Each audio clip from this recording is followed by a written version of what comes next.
എടാ നീ ഫോൺ എടുക്കടാ, എന്നോടല്ലേ പറഞ്ഞത് ഫോൺ എടുക്കാൻ.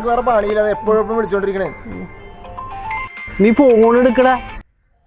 എടാ അമ്മയുടെ വിളിക്കണത്, നീ ഫോൺ എടുക്കടാ. അമ്മ ആരെയാണെന്നാണ് നിനക്ക് കരുതിയത്? കുടുംബ വിളക്കാണ്. എടാ നിനക്ക് എല്ലാ കാര്യം ചെയ്തു തരുന്ന അമ്മയല്ലേ, നിന്റെ ഷഡ്ഡി വരും തിരുമ്പോ തന്നെ അല്ലേ. നീ ഫോൺ എടുക്കടാ.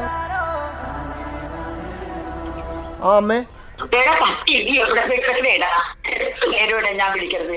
ഞാൻ മറ്റവന്റെ കൂടെ നിന്ന് നശിക്കാൻ നടക്കുന്നതാണ് നീ. അവനാ നശിക്കും, നീ നശിക്കും. നീങ്ങടെ വാടാ പറ്റിക്കേണ്ടി ഇങ്ങോട്ട് പറഞ്ഞാലും അനുസരിച്ച് നടക്കണ അല്ലടാ കുരുത്തം കെട്ടവനായിട്ട്. ഇല്ലേടാ നീങ്ങടെ വാടാ, ഞാൻ ശരിയാക്കി തരാം. പ്രപഞ്ചത്തിൽ അമ്മയേക്കാൾ വലിയ പോരാളി മറ്റാരുമില്ല.